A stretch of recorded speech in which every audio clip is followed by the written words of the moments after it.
Dear students, welcome in online class Dungri Vidyapeeth Barmer. आज अपन next poem पढ़ेंगे द हॉप पोइम पढ़ेंगे। तो सबसे पहले मैं इस पोइम के बारे में कुछ बताऊंगा अबाउट द पोइम। वो इस प्रकार है। इस कविता की विषय वस्तु आशा। इस कविता के कवि सहित विभिन्न लोगों ने इसे अलग अलग तरीके से परिभाषित किया और माना है।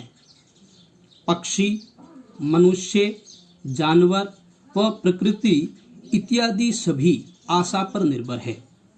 आशा ही जीवन को गति प्रदान करती है और जीवन को आगे बढ़ाती है। तो इस संक्षिप्त परिचय के बाद में अपने इस कविता को आगे पढ़ेंगे। तो ये पोयम है राजन अग्रवाल के द्वारा लिखी गई पोयम है। तो सुनिए डियर स्टूडेंट्स। द हॉप, आशा। द हॉप का मतलब आशा। Hope is given different names. Hope यानी आशा को इज गिवन यानी दिए गए हैं, डिफरेंट यानी विभिन्न या अलग अलग नेम्स यानी नाम। आशा को अलग अलग नाम दिए गए हैं। सम कुछ लोग कॉल यानी कहते हैं, इट यानी इस हॉप को, आशा को, एक्सपेक्टेशन यानी उम्मीद। कुछ लोग आशा को उम्मीद कहते हैं। अदर्स टर्म, कुछ लोग इट यानी आशा को क्या कहते हैं, फ्यूचर रिलेवेंस। फ्यूचर रिलेवेंस का मतलब होता है भविष्य की प्रासंगिकता। भविष्य की प्रासंगिकता। रिलेवेंस का मतलब होता है प्रासंगिकता। सम अदर्स, कुछ अन्य लोग, थिंक यानी मानते हैं या समझते हैं, इट यानी आशा को, a measure of benefaction. A measure यानी तरीका, ऑफ बेनेफैक्शन यानी उपकार का। तो कुछ लोग आशा को उपकार का या परहित का तरीका मानते हैं।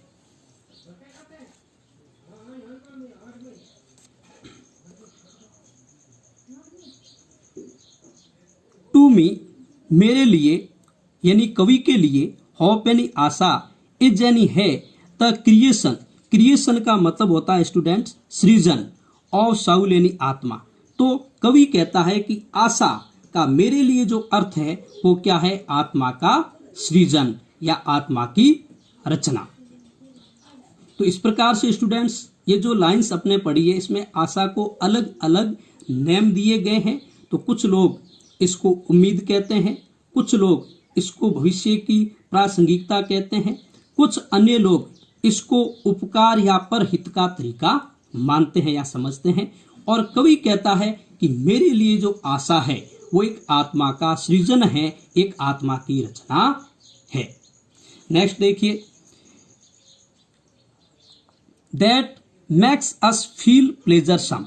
दैट यानी जो आशा है वो एक कवि के लिए आत्मा का सृजन है, एक रचना है। दैट जो मैक्स यानी करवाती है, अस यानी हमें, फील यानी अनुभूति, प्लेजर सम यानी आनंद की। यानी कुल मिला के अपन कह सकते हैं कि आशा हमें एक आनंददायक अनुभूति करवाती है। प्लेजर सम का मतलब खुश भी कह सकते हैं, और प्लेजर सम का मतलब होता है आनंददायक अनुभूति करवाती है। नेक्स्ट देखिए स्टूडेंट्स, एंड और लीप विद एंथ्यूजियाज्म। एंथ्यूजियाज्म जो वर्ड है इसका मतलब होता है उत्साह। क्या होता है स्टूडेंट्स, उत्साह। उत्साह, उत्साह या उमंग कह सकते हैं। तो देखिए, लीप उछलती है, लीप यानी उछलना, विद एंथ्यूजियाज्म यानी उत्साह, ग्लो, ग्लो का मतलब होता है चमक दमक।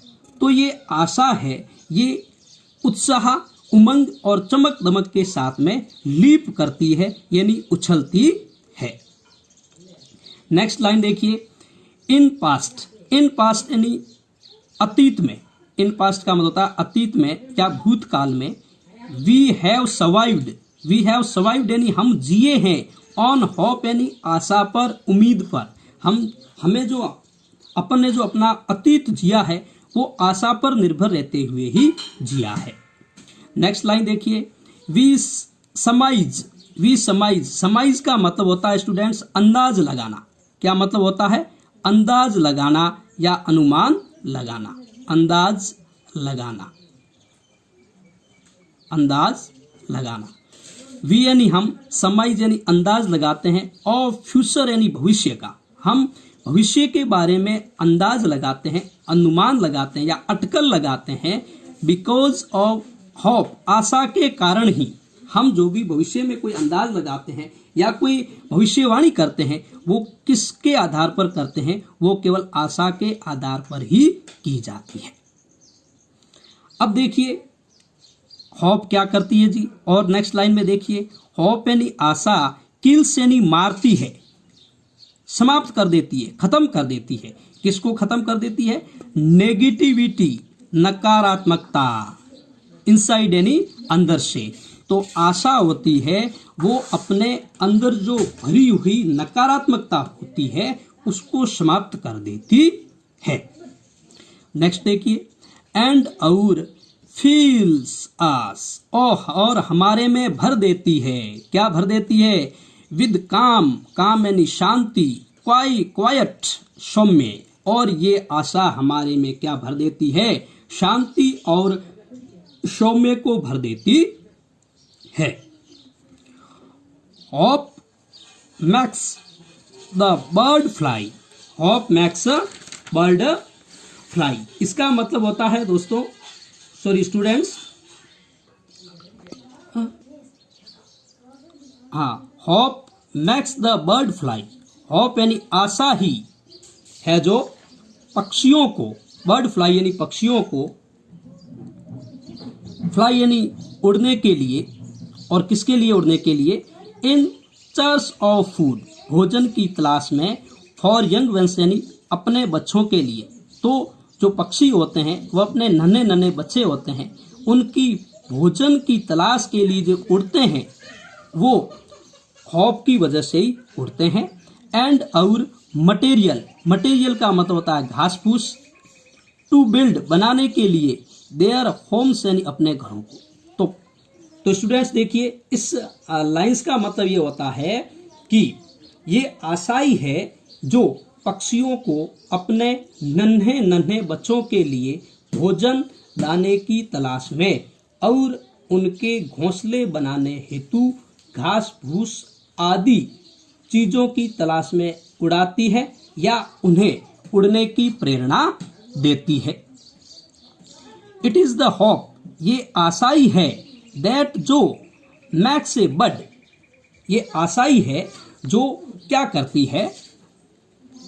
अ बड यानी आशा की वजह से ही, अ बड यानी कली, बड का मतलब होता है कली, कली या कॉम्पल, कली या कॉम्पल। स्टे यानी बनी रहती है, ऑन द ब्रांच यानी शाखा पर, एंड ब्लूम और खिलती है। तो देखिए स्टूडेंट्स, इसका मतलब क्या हुआ? इसका मतलब ये होता है कि यह आशाई है, यह आशाई है जो किसी कली को वृक्ष की शाखा पर बने रहने और फिर फूल के रूप में खिलने के लिए प्रेरित करती है। वृक्ष पतझड़ में इस आशा के साथ में, और फिर क्या होता है? ट्रीज यानी पेड़, लोज यानी गिरा देते हैं, देयर लीव्स यानी अपने पत्तों को, यानी पतझड़ का जब ऋतु आती है उस समय ट्रीज क्या करते हैं? अपने पत्तों को गिरा देते हैं। विद ए होप, इस आशा के साथ में, इस आशा के साथ में अपने पत्तियों को गिरा देते हैं। दैट की वन डे यानी एक दिन, इट विल बी लेडन्ड, यानी ये शाखाएं हैं जो पेड़ों की, ये लेडन्ड यानी लद जाएगी। किसे लद जाएगी? विद ग्रीन ह्यूज यानी हरे भरे रंगों से। यानी कहने का मतलब ये होता है कि पेड़ पौधे होते हैं वो अपनी पत्तियों को इस आशा के साथ में गिरा देती है कि एक दिन वे हरे भरे पत्तों से वापस है जो लद जाएंगे। नेक्स्ट देखिए, होप आशा एनलाइटन्स, एनलाइटन्स यानी प्रकाशित करती है, द लाइफ ग्लूमी थोरोफेयर्स। होप यानी आशा, एनलाइटन्स यानी प्रकाशित कर देती है, लाइफ्स ग्लूमी यानी जीवन के ग्लूमी यानी अंधकारमय, थोरोफेयर्स यानी रास्तों को। तो आशा है वो अपने अंधकार में जो मार्ग होते हैं, रास्ते होते हैं, उसको क्या कर देती है, प्रकाशित कर देती है। एंड और मैक्स अस फील, और हमें अनुभूति करवाती है। और किसका अनुभूति करवाती है, फ्रेशनेस। फ्रेशनेस का मतलब होता है ताजगी, वार्मथ यानी उत्साह और उमंग। और आशा हमें क्या करवाती है, आशा, उमंग और ताजगी का अनुभव करवाती है। Of the days ahead, of the days ahead का मतलब होता है आगे आने वाले दिनों में। आगे आने वाले दिनों में hope, Asha, max life go on. और आगे आने वाले दिनों में जिसकी वजह से हम आगे बढ़ते हैं, hope max life go on, और आशा अपने जीवन को आगे बढ़ाती है, या आशा हमारे जीवन को गति प्रदान करती है। Life is a derivative of function. Life यानी अपना जो जीवन है, इज है अ डेरिवेटिव यानी एक व्युत्पन्न शब्द, ऑफ द फंक्शन यानी कार्यों का। अपना जो जीवन है वह कार्यों का एक व्युत्पन्न शब्द है, कॉल्ड, जिसे कहा जाता है होप यानी आशा। Hope is the prime excellence. Hope यानी आशा, इज यानी है द प्राइम यानी प्रारंभिक, एक्सीलेंस यानी उत्कृष्टता। आशा प्रारंभिक उत्कृष्टता है। Right from the day one is born, यानी जब से कोई व्यक्ति जन्म लेता है तब से ही आशा हमारे लिए एक प्रारंभिक या एक आरंभिक, या अपन कह सकते हैं मुख्य उत्कृष्टता बन जाती है। अर्थात अपन ये कह सकते हैं, इस पंक्ति में जो कवि जो कहना चाहता वही कहना चाहता है। कवि कहता है कि जीवन आशा के कारण ही चलता है, ये जीवन को गति प्रदान करती है। जीवन आशा से ही उत्पन्न होता है। आशा आरंभिक उत्कृष्टता है। दूसरे शब्दों में यह आशा एक शानदार प्रारंभ है कि मनुष्य जन्म से ही आशा पर निर्भर होता है। ये पोएम राजन अग्रवाल के द्वारा लिखी गई है। अब अबाउट द पोएम।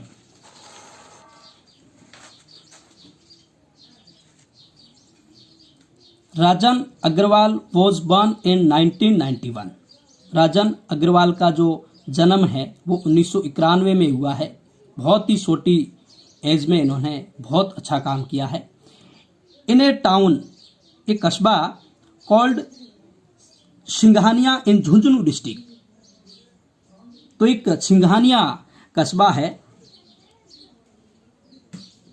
सिंघाना कस्बा है इन झुंझुनू डिस्ट्रिक्ट में, इन राजस्थान में। यानी राजन अग्रवाल का जन्म जो झुंझुनू जिला है उसके सिंघाना कस्बे में हुआ है। He is a budding poet, ये एक नवोदित कवि है। एंड हैज पब्लिश्ड, और इन्होंने प्रकाशित किए हैं अबाउट लगभग 50 पोएम्स, यानी 50 कविताएं इन्होंने इतनी छोटी सी उम्र में लिख दी है। सम ऑफ हिज पोएम्स, उनकी कुछ कविताएं have found place in prestigious Oxford anthologies, और इसकी कुछ कविताएं जो प्रतिष्ठित ऑक्सफोर्ड एंथोलॉजीज है वहां पर भी ये मिलती है। प्रेजेंटली, वर्तमान समय में, ही लिव्स, वह रहते हैं इन उदयपुर, यानी उदयपुर में। हाल ही में वो उदयपुर में रहते हैं।